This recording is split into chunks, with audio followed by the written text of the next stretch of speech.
For 100 years, scientists knew this animal only as a corpse.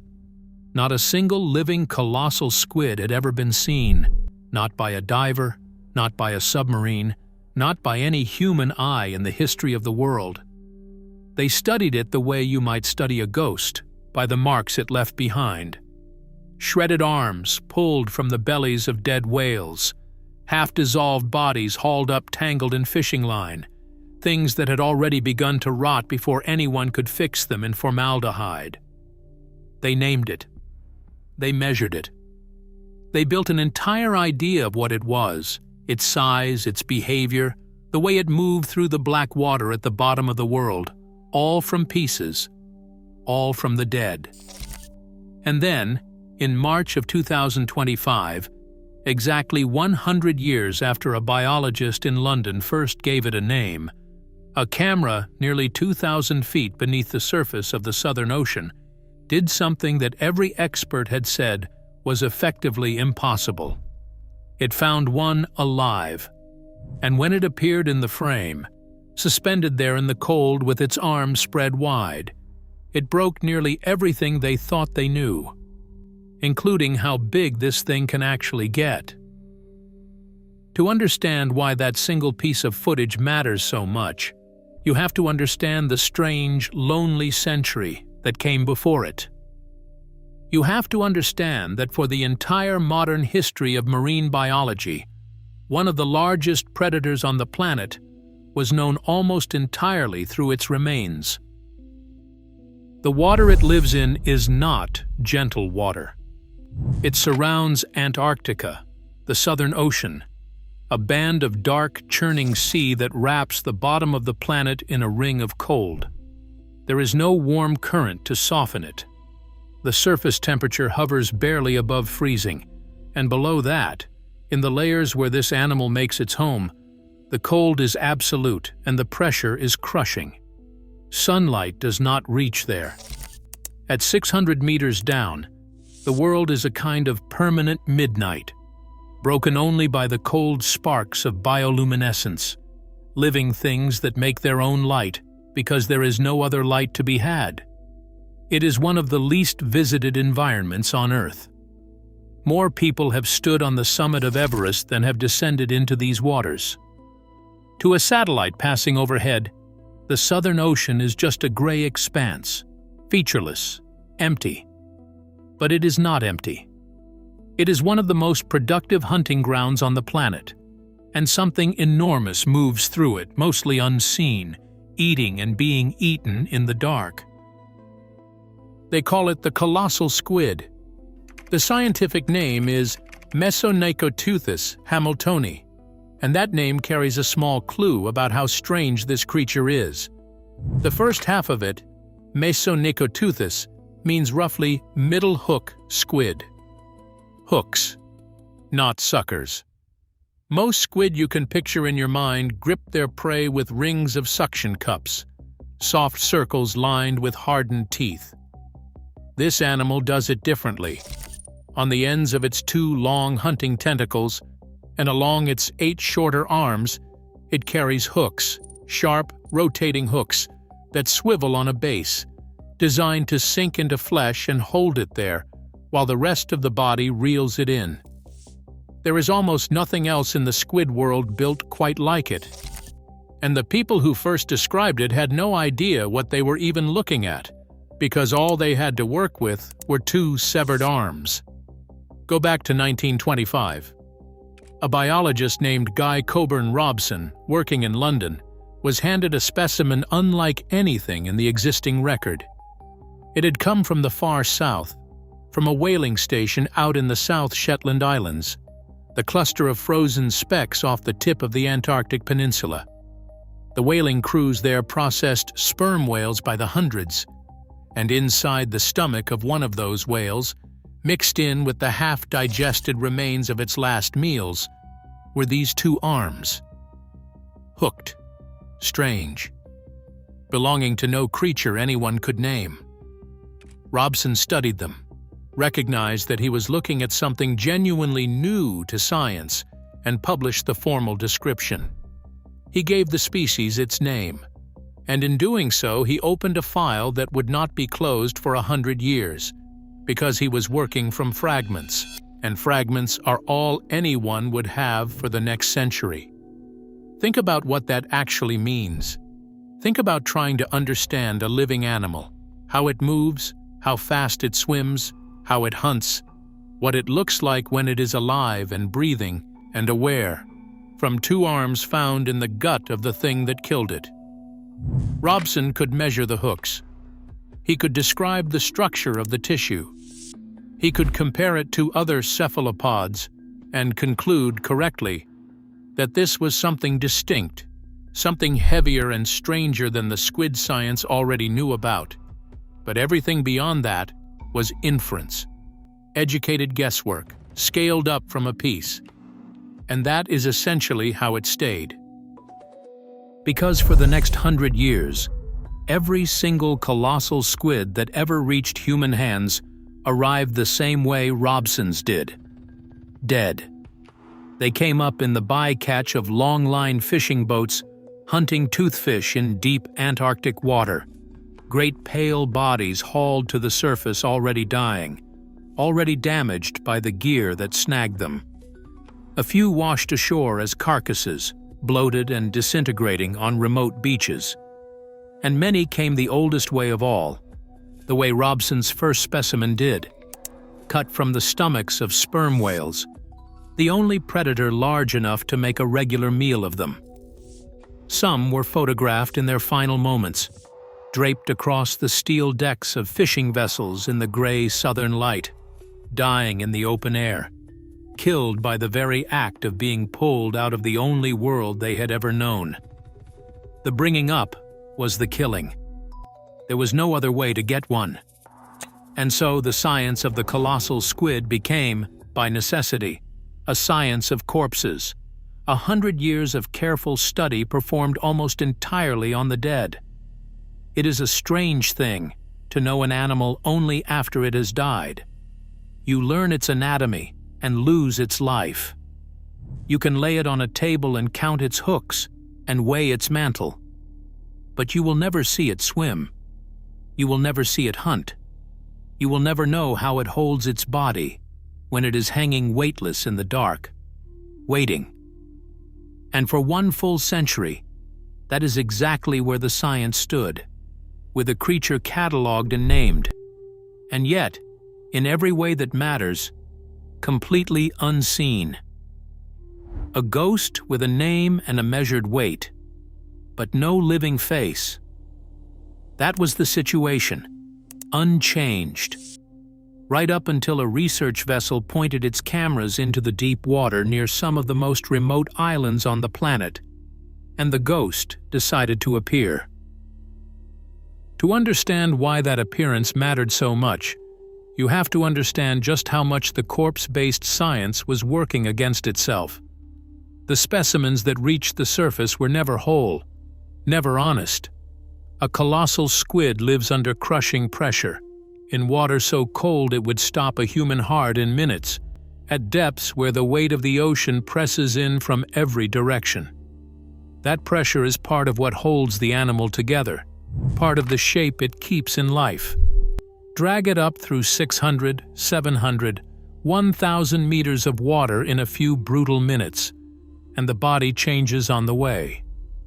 Gases expand, tissues swell and tear, the mantle distends. By the time a colossal squid lay on a deck or a dissection table, it was already a distorted version of itself, a thing reshaped by the trauma of being removed. Scientists were not measuring the animal. They were measuring the wreckage of the animal and trying to reason backward to the living form. And so almost everything that was said about the colossal squid for 100 years carried a quiet asterisk. Its size, estimated, scaled from beaks and partial mantles, argued over in journals. Its behavior, inferred, never witnessed.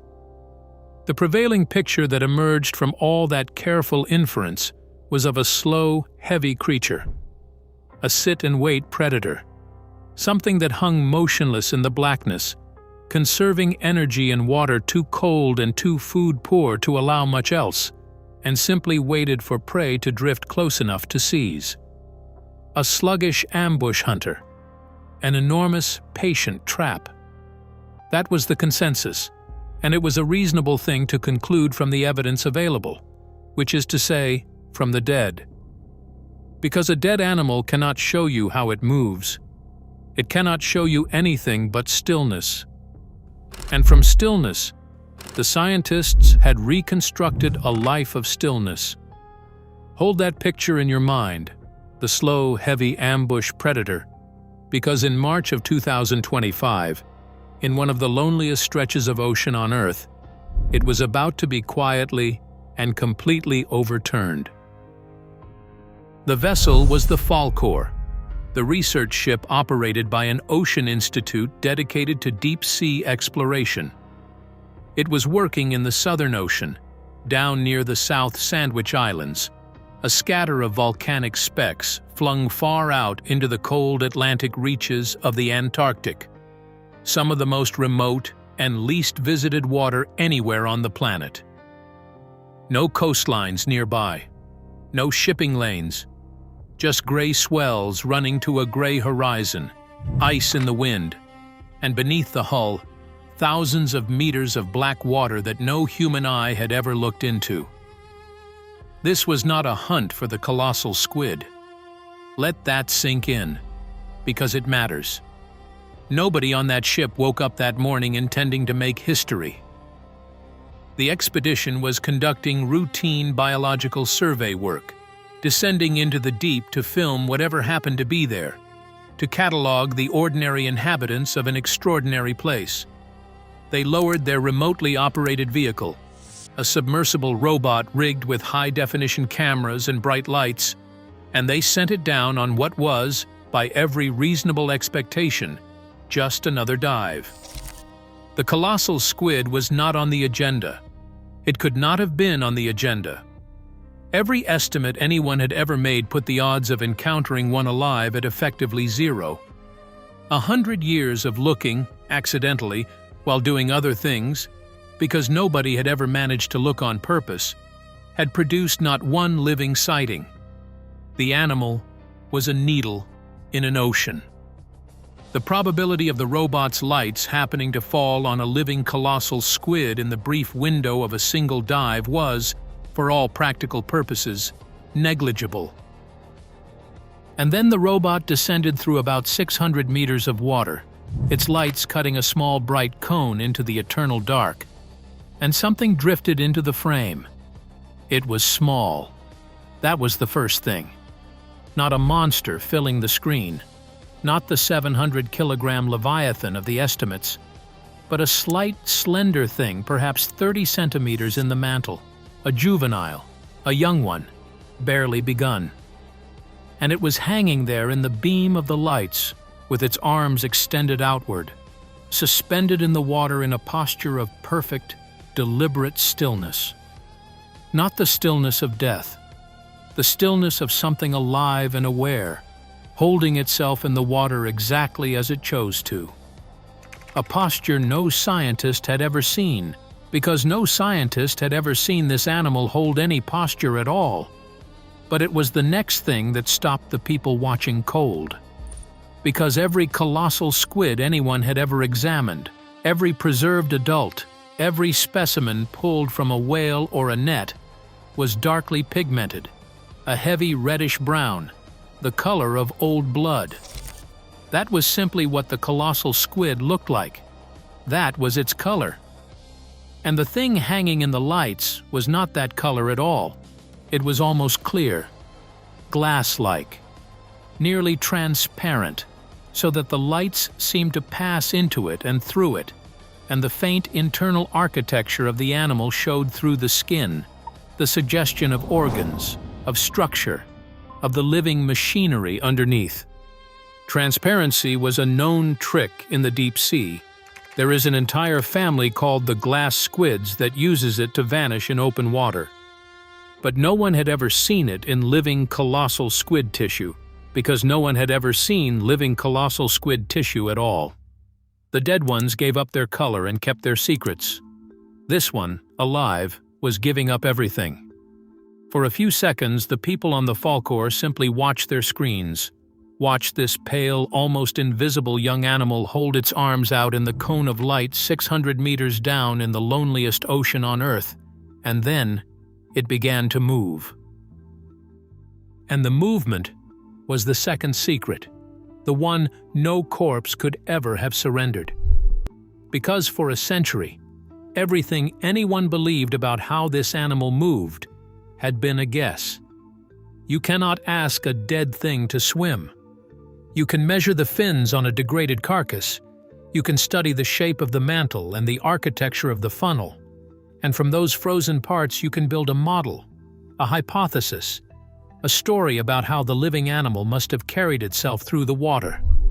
And the story marine science had settled on was a story of sluggishness. A heavy, slow, low-energy predator, the thinking went. A creature that hung in the black water and waited, that conserved its strength in the cold and struck only when something blundered close enough to seize. An ambush hunter, a patient mass in the dark. That was the picture, assembled from arms and mantles and the cold logic of energy budgets at the bottom of the world. The footage did not show that animal.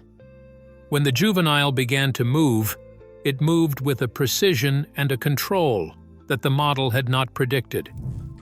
The fins along the mantle rippled in slow, deliberate undulations, a wave passing down the edge of the body, and the animal adjusted its position in the water with the unhurried confidence of something perfectly at home. Then, when it chose to, it drew itself together and pulsed, a jet of water expelled through the funnel, a clean burst of propulsion that carried it through the beam.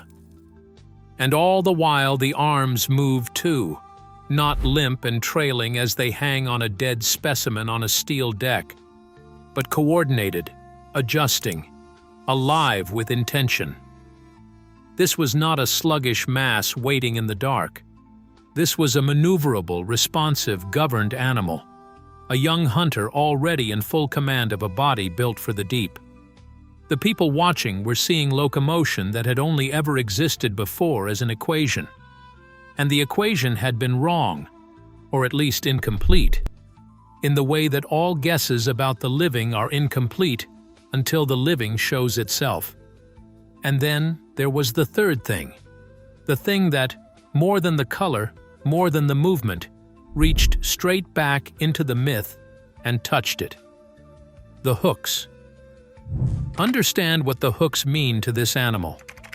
The genus name itself, that long Greek word Robson chose in 1925, translates roughly to middle hook squid, and the name was a verdict on the most extraordinary feature of the entire creature. Most squid grip with suction cups, soft and round and clinging. This one does not. On the clubs at the ends of its two long tentacles, the colossal squid bears rotating hooks, curved, swiveling claws of hard tissue that turn on their bases like the talons of some impossible bird. For 100 years, those hooks had been a structure, a thing you could see on a dead specimen and turn over in your hand and describe in a paper, sharp and strange and silent. Documented, catalogued, but never witnessed in use. Nobody had ever watched the colossal squid deploy the very weapons that define it, because nobody had ever watched the colossal squid do anything at all. The footage changed that too. As the juvenile moved through the light, the structure of those clubs and the hooks upon them became visible not as a museum curiosity, but as living hardware, real, articulated, mechanically efficient. You could see, in the way the young animal carried its tentacles, the suggestion of how those hooks would function, not as ornament, not as accident, but as instruments of capture, built to swivel and seize and not let go. The weapon was real, and it was working machinery, and it was attached to a living animal, 30 centimeters long, that had not yet grown into the leviathan it would one day become. And here is where the picture on the screen folded back into the oldest story of all.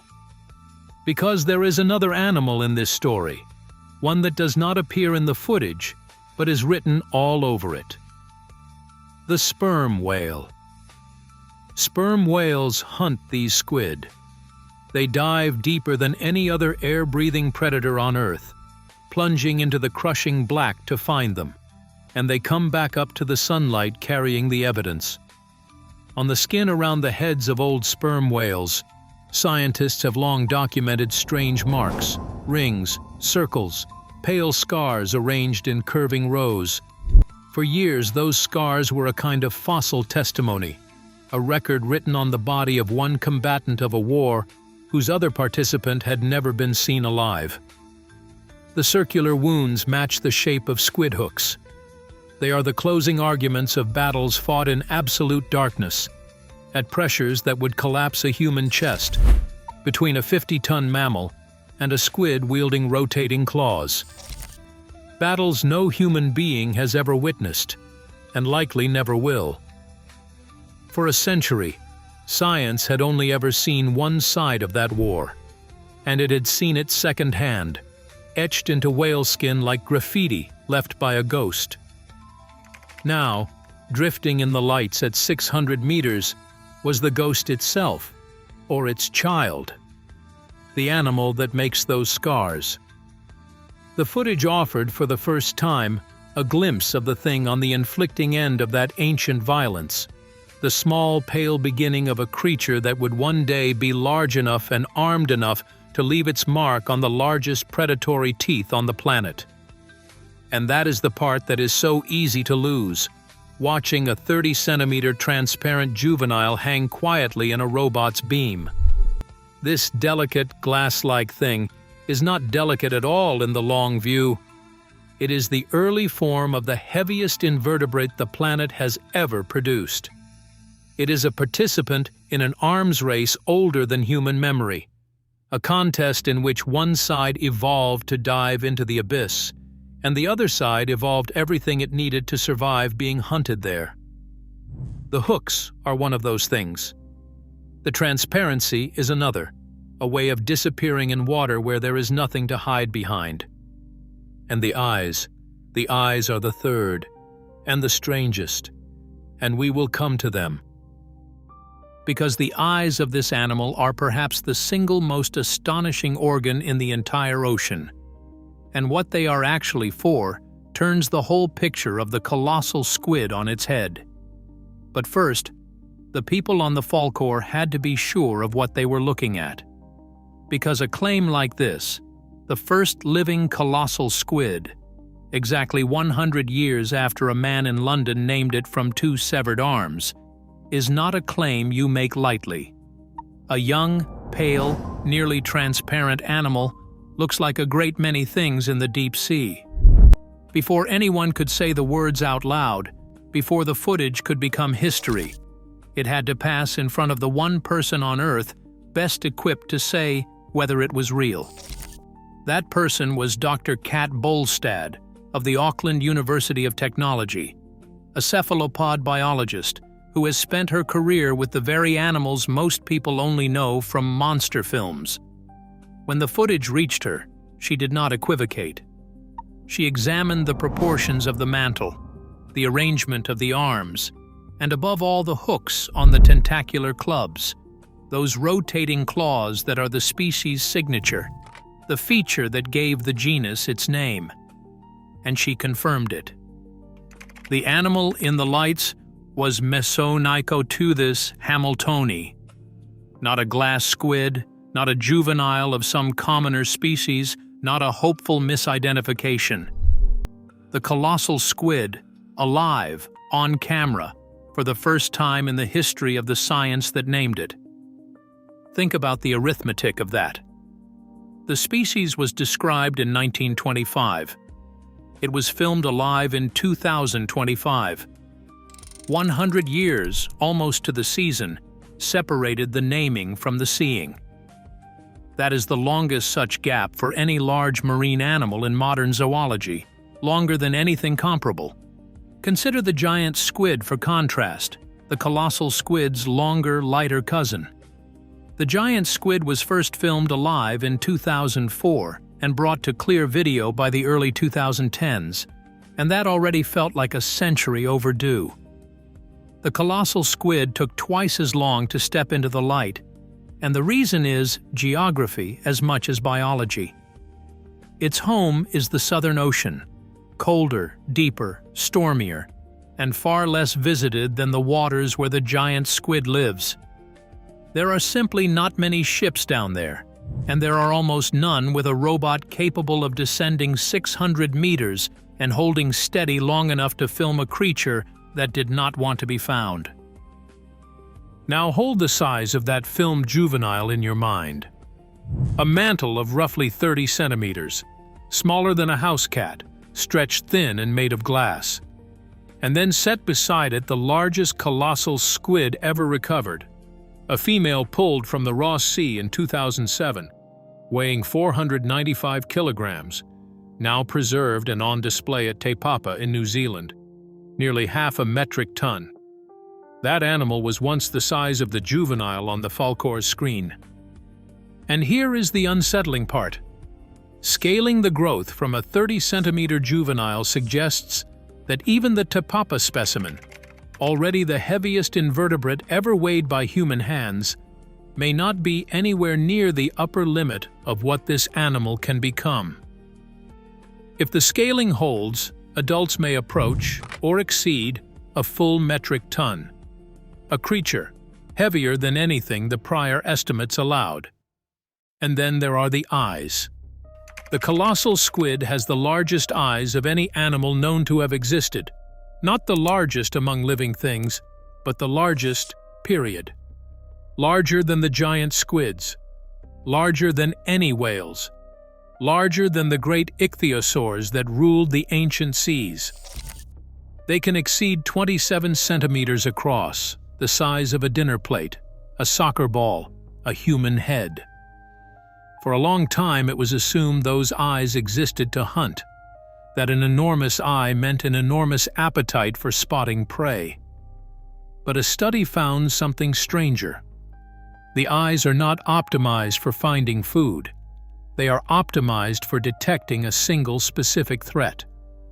When a sperm whale dives into the dark, its enormous body disturbs the water, and that disturbance triggers a faint glowing cascade of bioluminescent plankton, a slow chandelier of light kindling around a descending hunter. The colossal squid's eyes are tuned to catch exactly that glow, to see the whale coming from far enough away to flee. The biggest eyes on Earth are not a predator's eyes. They are a survivor's. So the whole animal resolves into a single sentence. The hooks, the transparency, the metric ton bulk, the dinner plate eyes, every one of them is an answer to the same question, asked over millions of years. How do you survive being hunted by a 50-ton monster in absolute darkness? The 2025 footage shows one participant in that arms race, small and pale and just beginning. The scars on the whales show the other. For the first time, we have both halves of the story in the same century, and yet the case is nowhere near closed. The encounter was an accident. Nobody went looking for this animal. A robot on a routine dive simply drifted into the rarest sighting in marine biology, in one small patch of water near the South Sandwich Islands. Millions of square kilometers of cold Antarctic ocean remain completely unsurveyed. We have seen one juvenile. We have never seen an adult alive. We do not know how large they truly grow, how they hunt, how they fight, or how many are down there in the dark right now, watching for the glow of a descending whale. So I want to hand it to you. Of everything that footage revealed, the transparency no one expected, the active swimming that broke the sluggish ambush predator model, the hooks confirmed as real weapons, or the possibility that a full-grown colossal squid may weigh a metric ton? Which single detail unsettles you the most, and why? Leave it below and tell me where you stand. And the next case file, waiting in colder water still, is darker yet.